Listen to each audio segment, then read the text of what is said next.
Well, good morning, everybody. Today I'd like to be showing you how to use fabric and a slightly flexible spine to bind your junk journals if you're making them from scratch.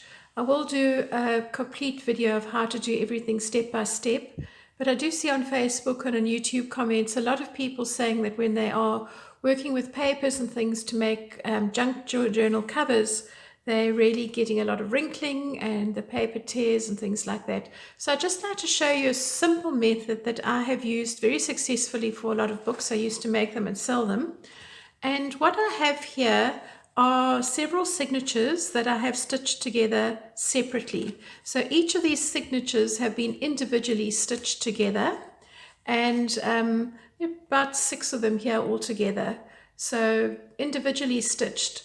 Then I have taken this gauze-like piece of fabric. It's a strip a couple of centimeters wide and the length of your spine.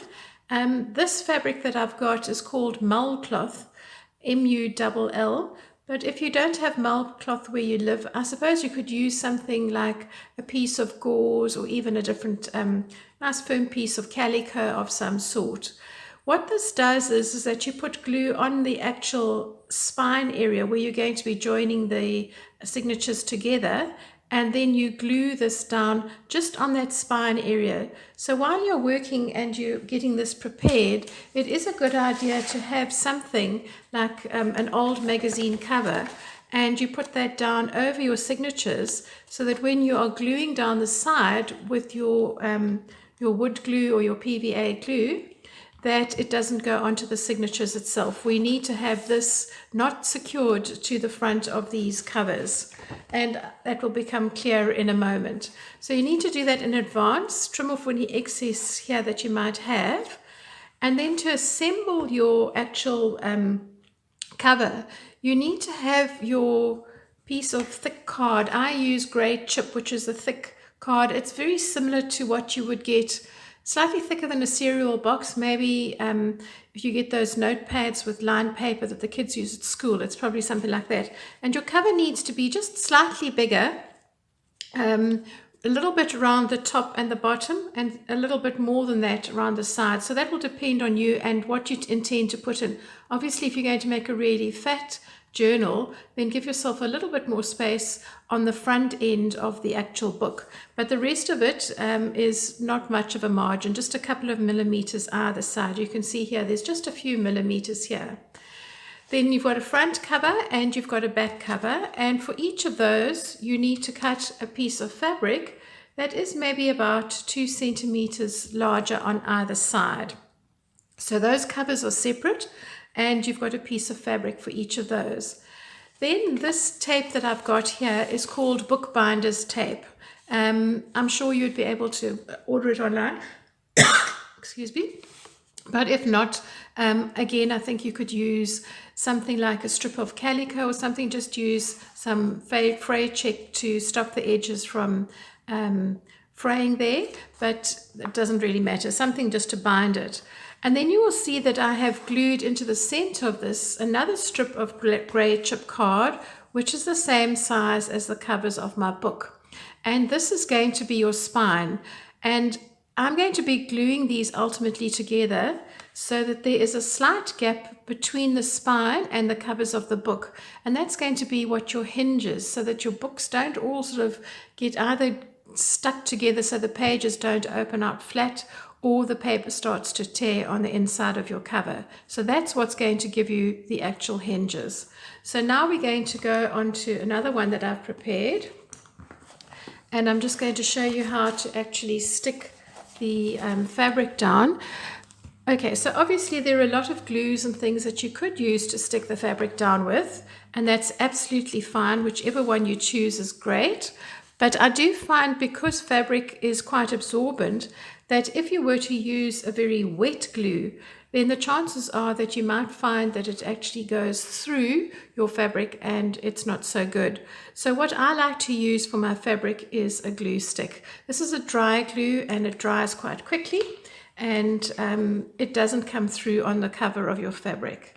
So that's what I'm going to do. So you would take your glue stick, sorry, I'm undoing. You take your glue stick and you work all the way over this, and then you stick this down onto your fabric, and then you will cut on the corners. Once your front cover has dried like this one, you'll cut a little notch there, not right up against the card because you don't want that corner to stick through when you're folding this over, but you'll cut your little notches so that you can then glue this down like that onto the actual cover of your book. Okay, so you're going to do that with both sides of your covers, and you still have your spine that is ready and waiting for you. Right, so now we get on to the next section. And here we have our book covers that have been covered and the glue has dried. Sorry, they're all different colors, but that's just the way I'm working at the moment. And I have my signatures here with my mull cloth that is still left unattached to the side of the book. And you'll see that I've got some covers of magazines. These I insert onto the pages here while I'm gluing them, and you'll see what I'm going to do with that now. So I'm going to put this between the front page and the second page, and one at the back that's going to go between the back page and the second last page. I use these covers over and over again, so that's why they've got a bit of stamping there. So I'm just going to set that aside for now. So at this particular point, what we are going to do is we're going to take our covers and we're going to attach them to this bookbinder's tape. You can see here that I've marked off the sections. We want this to be in line with the spine over this side. And to do this, I'm just going to use some of this wood glue. You could use gel medium if you wanted to. So I'm going to apply this quite generously over here. And then I'm just going to use my brush to spread this down. All these surfaces are very absorbent, so you must allow for some of the glue to settle into the surface, and that is why I'm putting it on fairly generously. You can always wipe off a little excess if you need to do so. Right, so I've done that. And before I glue my cover down, I just want to wipe that away so I don't pick up a mark. And now I'm going to lay this cover down so that it lines up with my spine, but leaving those few millimeters between the spine and the cover. That's your hinge. Don't forget that. That's the hinge part that makes it easy to open and close your book. Now I'll just do the second side here. And because I find it's quite, time consuming if you do everything start to finish every time you need one, I tend to stitch a lot of signatures together all at once, and then I will create all the spines and the covers and things. So I tend to batch my work, and then when I'm needing a new journal, all I have to do is choose the cover that I'm going to cover the cardboard with, and A for away. If you're only just doing a one-off, that's absolutely fine, but that works for me. Okay, so again, just I'm going to wipe this off here. Right, so taking the second cover, I'm now going to just line this up here, leaving my little gap in between. Get your covers to line up nice and square. You can always line a ruler up at the top and the bottom if you want to actually make sure that they are completely flat. Now the next thing is to fold this bookbinder's tape over the two top ends and the bottom ends of the covers so that they join them nicely and that you don't have an edge sticking out from your book. So I've just applied some of my acrylic glue, my PVA glue or my wood glue, whatever you're going to be using. Make sure that you get right to the edges. You don't want to go in with glue afterwards because that will look a bit messy on the front of your book. Wipe the backing here. And I'm going to fold this over, press it down, and then I'm just going to use the back of this blunt pair of scissors to crease this where the actual gap is between the spine of the book and the actual covers. So this will dry down nicely as a hinged part to my book. Right, so the book covers have been covered and we've now put some wood glue, or you could use your craft glue, underneath these bookbinders tapes. We've folded them over. to secure them, and now you can see you've got a nice neat edge along either edge of your spine. And I've simply taken a pair of blunt scissors and creased it down in that little gap that we have between the book covers and the spine, and this will just make it easier for the hinge to actually work. Now we're going to attach the signatures to the actual spine of the book, and you remember that I put this piece of paper between the front and the back, and that's to stop the glue coming forward. So what we're going to be doing now is first of all to attach this mull cloth to the spine of the book, and then we're going to be opening these pages of the signature and gluing that to the inside of the cover to give it a nice neat edge. Okay, for this I'm going to be using my wood glue because I find this is by far the easiest to work with here. Remember, we're not dealing with fabric that might have glue showing through it and it starts to look ugly.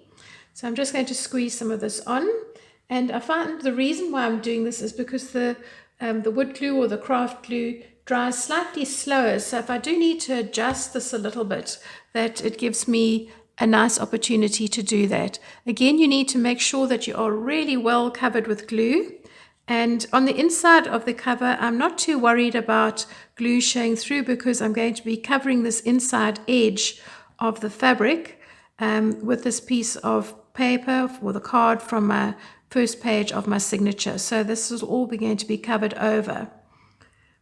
Make sure that you spread it nicely. You want to be able to see that the glue is white and right up against the edge of the spine here so that you don't have any problems with the hinging part of the spine. Okay, make sure all these edges are covered. And you can see just with me spreading how absorbent this is.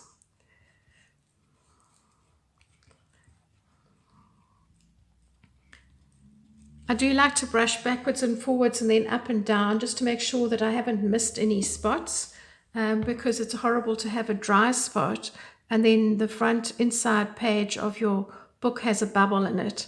I don't personally like that. So I do now, once I've spread my glue, brush it up and down, and then I brush sideways like this just to make sure that I'm covering absolutely all the edges that I need to.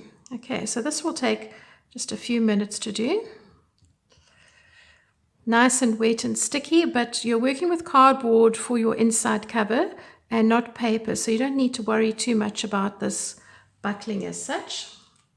Now I'm going to carefully turn this around, and I'm going to hold my signatures over the spine, and then I'm going to take my mull cloth and press this down onto the actual spine. It might be slightly bigger than you wanted, but this is a far easier thing to trim. Now I'm going to take my brush and just brush this down nice and neatly so that this is well attached to the actual inside cover of my book. And I'm going to simply take this first page and now press it down. You want it to lie nice and square with your inside cover, and this is why I like to have the craft glue or the wood glue on the inside, because it gives me an opportunity just to shift it down. Because I'm holding the spine upright, you can see that it's very easy to actually work with this. Press it down right to the edges. You don't want any of this popping up once it's dry. And then I just simply take a damp cloth and soften away these glue edges so that I don't have any marks showing through there. Okay, so this is all nice and secure on that edge. Now I'm going to lay this down flat. I'm going to turn my whole project around, and I need to make sure that I've got glue on the spine here. So I'm going to do that as well as the inside cover for this next section. You can see it's very simple here. You don't have the usual problems that you have with paper when you use fabric, because paper by its nature, because it's made up so many layers of pulp, will start to wrinkle. And this doesn't wrinkle at all, which is absolutely great. It's very forgiving. I also like the fact that your fabric doesn't fade like paper does. Sometimes, depending on the dyes that have been used in the paper, they might tend to fade a little bit over time. And if it's a cover of a book, it doesn't always look so nice. fabric I do really like. In fact, I often think, why don't we cover our kids' school books with fabric? It's much more durable than brown paper or whatever else we've been told to use. Anyway, that's just my quirkiness. Okay, so once again, make sure that you put on a generous layer. Remember, you're working with card, so it's not going to buckle the same way that paper does. Make sure that you cover everything really generously. If you're working in a very hot climate, then you do need to make sure that your glue is white, white, white. I know when I'm working in the heat of summer here that if I haven't made sure that it's really well covered on the top, by the time I've turned my back to pick up something and come to glue things down, then the glue is already dry. So you can see I'm going top to bottom and side to side, making sure that the glue is well covered over these edges. And this is the last little bit, so it's really easy. So we're going to now take the front cover and the spine and lift that up onto the actual spine. That, because it's just got pressure on it, will come down quite nicely. Then I'm going to take my brush and I'm going to just glue my mull cloth onto the inside cover of my spine, like so. And if you get a bit of glue on this inside page, don't worry, because it's coming down onto the cover itself. And now I'm going to take this inside cover page, lining up so that I can see that I've got nice edges. Make sure that you start pressing down from the spine towards the outside edge of your cover so that you don't get a bubble between the spine and the cover. Like that. Press down all the way to the edges, and then just simply take a damp cloth just to smooth away any of this excess glue. The glue will dry clear, so it's not a problem at all. Right, and now what I will do is I'm going to simply lay this down flat, and I'm going to put a book on it and leave it to dry. And then I will remove these and I will have a nice journal ready for use. So I hope this has been helpful for you, and I would really love to hear from you. So put any comments that you have or any questions. I'd be happy to answer those. And please subscribe to my channel. Okay, bye for now.